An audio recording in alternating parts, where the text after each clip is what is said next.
Donc voilà, bambote na bino donc bino tout au besoin occasion ya ko mon abiso donc na ba GSM na télé donc nde boso mona kaka wana donc yebutu aza muto ko présenter té donc boyebi j'espère mais na habité ceux qui maman Rosa na moi yumo le bolo ba se présenter donc devant public au bazolanda biso voilà.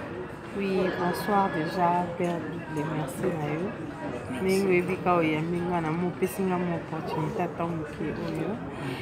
Je me présente, Nelly Pella, Naza artiste musicienne et puis Naza artiste coiffeuse, maquilleuse, tout. Donc, mais la minute on des abonnés Naza en plein studio. On a préparé single nanga, album nanga mais tout banana single ya Papa Leki. Donc c'est Nelly Pella.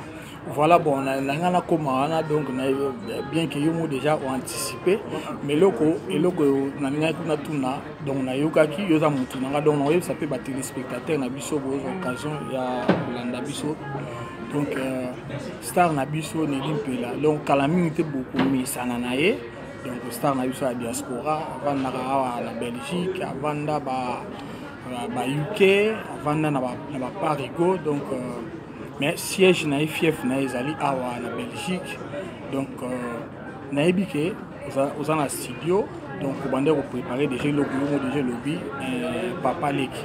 Alors est-ce que okoye bisabiso na bandeko ba na biso sikoyo to zonga na moi idée nini ezwaki osalaki oyemba Papa Leki wana idée parce que na ebike à peine au bandit masolongo donc idée ngozwa ki à part na ki na ebike za na famille bandeko bolanda donc bino moyebi oza famille Pella donc Nelly Pella za na famille ya Lempela o biso tout yebi star na biso munene na kati ya Congo donc basala ba wengeza la ndeko Bourron Pella o boyebi donc voilà na ndeko na biso pompo ya beta R&B donc voilà ana famille pena ya ba artiste quoi. Alors idée oyo nini zwaki yo donc yo moko kota na masolo landa lokolo ya ba kulutu ya bandeko na yo ko malelo ko yemba ndongo zo préparer biso single oyo ya Papa Leki idée ngo zwaki ngo kuma. Bon idée o kutu ya koyemba eza ko ngai te mutu nazwaki yango po na expliquer na au départ nga na banda oyemba depuis naza pe mwana muke et par la biso déjà tout le monde ayemba ka toyemba na chorale ya famille tout ça ngai musu koyemba ndenge ezalaka na kati ya ndako ozoyemba musu bozana ba camarades tout ça mais naza na camarade nanga moko jour moto vandi ya bisinga binanga lelo pe koyemba ka bien yemba ka bien bon ope koyemba no pe. Après, Moutoumousou peut encourager Ngana Yemba, c'est ma mère. Maman Botinga, donc big up, bisous maman place Zali. Et puis, grande soeur Nanga, Gisèle Pella pas soutenir Nanga, le Binanga non Nelly, il faut Oyemba. Donc, idée vraiment, il y a Koyemba et où c'est pas na bango, pour bango ne vraiment encourager mais au départ, on a mon copé parce que nous avons rappé musique aussi. Donc, on a zappé na kati, on a na koli, on a pé. Donc, la musique aussi, c'est ma passion. Donc, c'est ça. Merci. Alors, est-ce que single, il y a Papa Leki qui évite ce gros déjà combien de chansons? Bon, Nazo Sala album ils ont 4 chansons, na générique moko. Donc, Nazo Bois Kango, étape par étape, single par single. Bon, single na biso liboso ne tout ça la comme Papa Leki. Ah, voilà. Donc, na évité ce qui na niveau studio ce qui osana no na musala na studio to studio comme dia na suka na évité. Bon, na musala studio comme nazo travailler ba chanson surtout musala ezana no mais oyo ya Papa Leki et sila qui déjà mais to comme na niveau kaka ya mixage na mastering donc semaine autour banda déjà demain parce que l'autre ça l'émission au dimanche déjà partir et à lobby lundi dans un peu na séance na studio donc il faut na toujours nous gâteau finaliser l'émission ya single ya Papa Leki mais album toujours continuer pour na 4 encore 3 chansons ya Royer mais puis na générique. Alors, star na biso Nelly Mpela, est-ce que musique nzembo plutôt yembe biso papa leki, est-ce que tokoyeba eza ba genre nini rumba te to mesana Congo to sorti nini na style nini ya musique oyo okopesa biso? Bon, ngai style na ngai ya musique nazosala folklore moderne.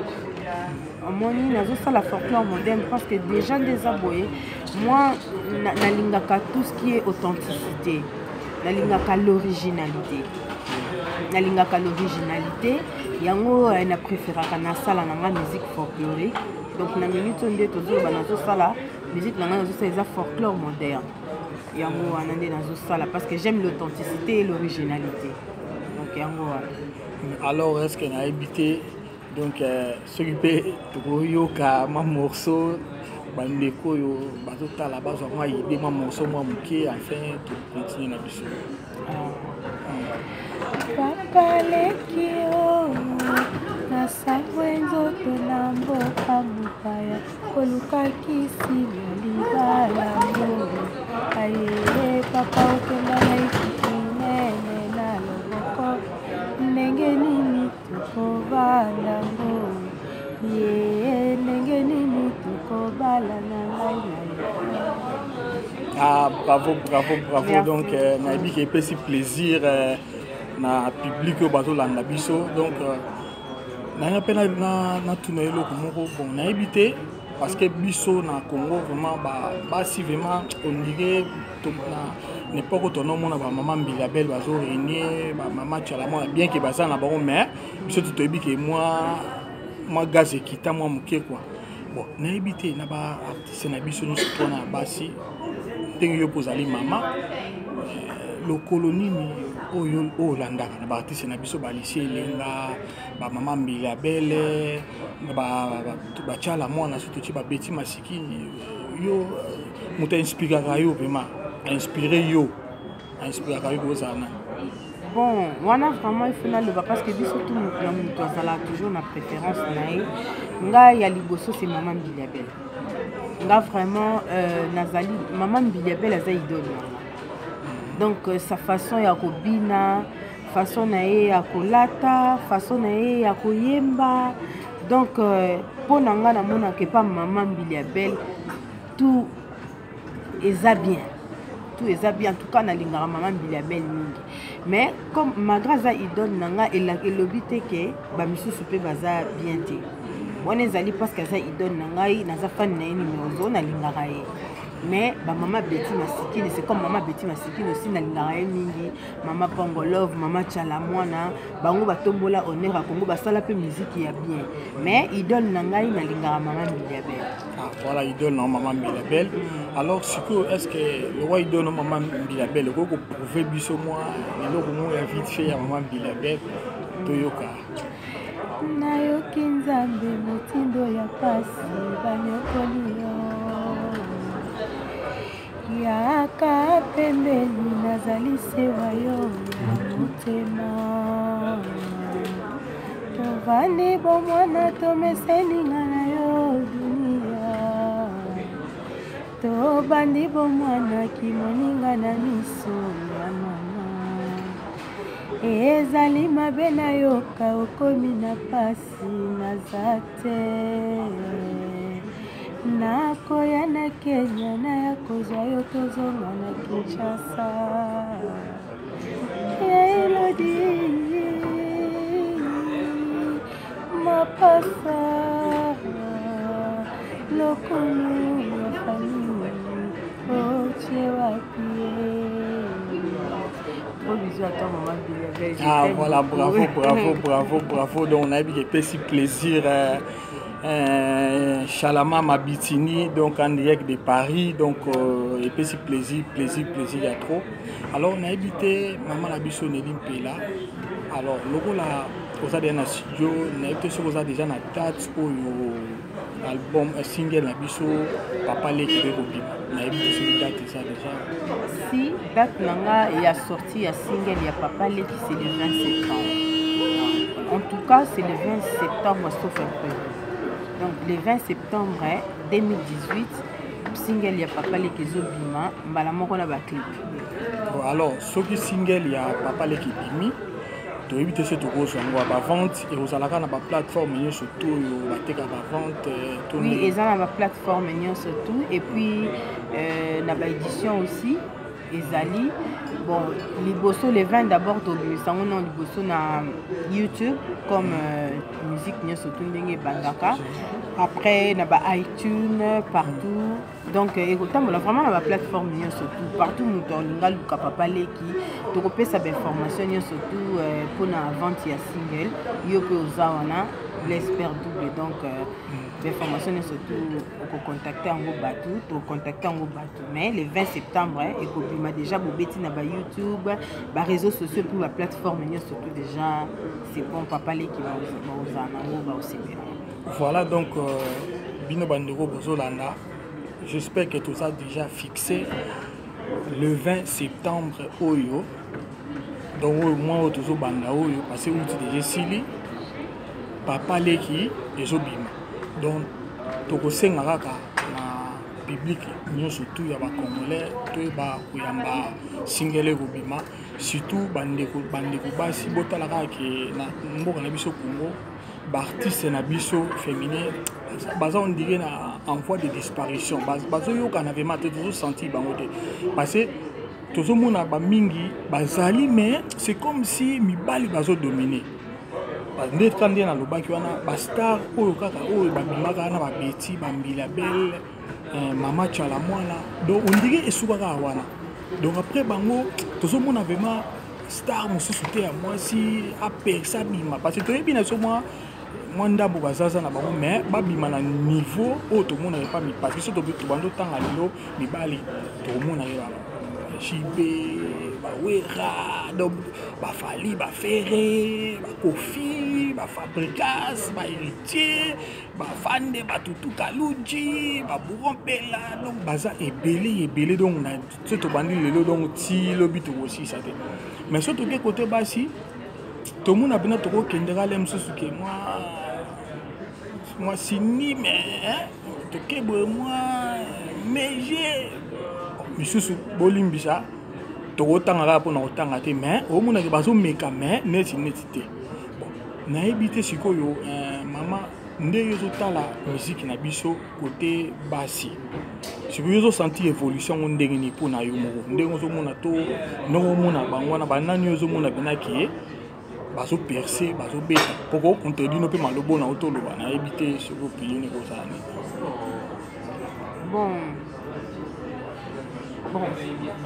en tout cas, tous on a ba chanteuse Nebiso, bango nyo s'occuper, bazana bango ba yembara na bango bien, ba sala amsa na bango bien. Donc pour nanga na mona peut-être bon ba maman na biso ba leka biso kaka na plus. Pour moi na mona neti bango comme bazaki liboso, biso il faut tous exemple na bango. Biso tous exemple na bango, biso photo lukato sala oyo eleka kina oyo bango ba salaki. Mais apparemment neti siko nazomona ke tozokoka ko atteindre vraiment niveau na bango te sorry niveau na bango te donc bon na osenga ka peut-être ça na éviter ça peut-être les camps de travail je ne sais pas qu'est-ce qui se passe là donc il faut que nous vraiment que détecter que nous problème on a place les camps on les ont ke to ko quand même pas que dépasser niveau ba maman na biso kala. Donc c'est abisso ba chanteuse ya lelo ba musicienne ya lelo ya basi to luka vraiment to détecter loko wana po même ngamo pe na comprendre ate na lo barango tout le temps que na minute on nde to zaboye oui ba chanteuse ya bien bazana Congo mais batu o pena azo vraiment ko atteindre niveau ya ba o ya kala ba maman na biso ba mbili belle ba petit masikini ba niveau maman chala mwana en tout cas bazati mais il faut to luka vraiment pour na ngana osenga ka que tout ça la ba effort. Tout ça là il faut pas mettre à la qui sera mutolokolo mais il faut pas les mettre zomona tozuma yele na bango to sangisi na oya biso moko pour évoluer et ça le connaître technologie liboso kala to na ça ba smart té lelo et comme ba touch screen et bimi tout ça donc le monde évolue donc il faut to luka tout ça là tout évoluer vraiment la musique na biso nga conseil peut-être na kopé ça ba chanteuse na biso ya basi ezaka ya ngwana donc to luka to travailler trop parce que nous surtout pe eutara na travail né les camingi à partir il y a travail de ça que mutu a évoluer plus donc c'est ça. Voilà, merci. Donc, j'espère que Bande Konabiso va chanter ce Nabiso. Donc, le concert au Mouninga Nabino, Nekonabino, chanteuse Nélim Pela, donc, Pessibino. Alors, nous, on s'est dit, nous single les obim. Il a habité, Bimalango, ceux qui ont un bongo, to, nous obima, pour un concert, je sais pas.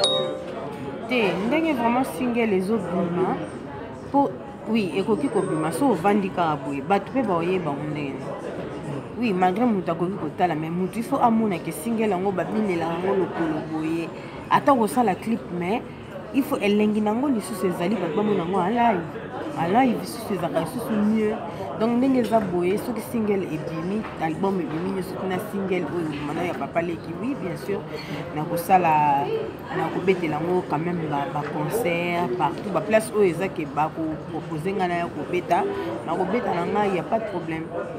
Voilà, donc j'espère que bandeko bozolanda nayebi te sikoyo tokomi oshite na biso donc tozobeta mo eloko moko na système ya mikili star bakangaki trop te balong métrage ya baémission te voilà nayebi te sikoyo soki ebimi est ce que bakoki kocontacte comment soki mwa eloko moko ezali obeta bakoki kocontacte nde bon neti nga mpona kocontacte nga d'abord nga moko naza vraiment na baréseau sociaux nyonso tout je suis là naza na bapage naza pe na baréseau sociaux nyonso tout déjà pour bazwanga en plus nazotravaille na équipe na annoncé je travaille aussi avec Blaise Père Doublé donc soki motu nyonso tout palinga contacter ndela pour passer par Blaise Père Doublé. Je travaille aussi na J de France Production. Naza pe na grand frère nanga Chocho Bokito. Il est pas na kata staff. Il est na kata Facebook. Na epo muta contacter bakomi Tony Mokitani Arwa. Donc c'est ça. Mutu so linga zwanga a contacter Blaise Père Doublé. Et puis Chocho Bokito Tony Mokitani Arwa na ba réseaux sociaux. Et puis nga moko pe nazali. Donc voilà. Le pour contacter nous sous difficulté c'est comment on facile. Voilà donc bandeko bolanda bino boyoki star na biso à lobby. Donc si vous avez besoin de contacter ndeko zolanda émission tikata commentaire na yo. Donc lelo ba facilita donc ndela facilita ko luka mutu ka ndenge émission ezali. Otiki commentaire wana komeli ngai komeli biso donc il y a mon star en la vidéo on a l'aime sur le lobby na numéro tel donc to contacter donc voilà et puis bon alors et là tout très important donc ngana loba mais fa na sala on a début mais tout le bon na suka na biki donc le bezagi anniversaire na yo on a profité pour nous souhaiter au lisusu donc devant devant millions de personnes devant millions de fanatiques joyeux anniversaire maman Nélim donc zamba bate la yo anniversaire oyo et vraiment donc ma pamboli et na papa leki donc voilà bandeko bolanda on senga bino bo soutenir to ebiki mboka na biso za na problème want to ebiango parce que bandeko afadenti ke le mboka za boye to lia ka souté to la ta ka souté non to ebi mboka na biso za na problème donc on a pas sur na nyoso tout to ebiango to zo bunda nzamba ko sunga mboka na biso écouter alors album peso ke bimi to yambango kaka donc ezaka na cadre ya ko pousser ndeko na biso Congo et le moto osenga bolingo ezala entre ba congolais to yinana te to kabwana te to sambisana parce que tozana situation tant bato so bozana situation pasi esengaka mingi amour soki ezali ekosalaki bosaka na liboke moko mpona bofaire face na problème mais soki na situation tozana yango toza na badésignon donc omoni ezala mpasi mpona toyeba korepresse mboka na biso alors maman Nélim Pela nayebi mpe ke yo mpe osalaka mwa bamambebele sikoyo lokola nini oembrasse carrière musicale alors baactivité no mosusu tiki to ozocontinue kokaka non natiki te mpo neti nga comme je suis esthéticienne nazali make-up artiste yango déjà nakotika yango te parce que yango etambolaka na ngai bisika nyonso te yango etambolaka en plus ezaka ensemble avec la musique hein.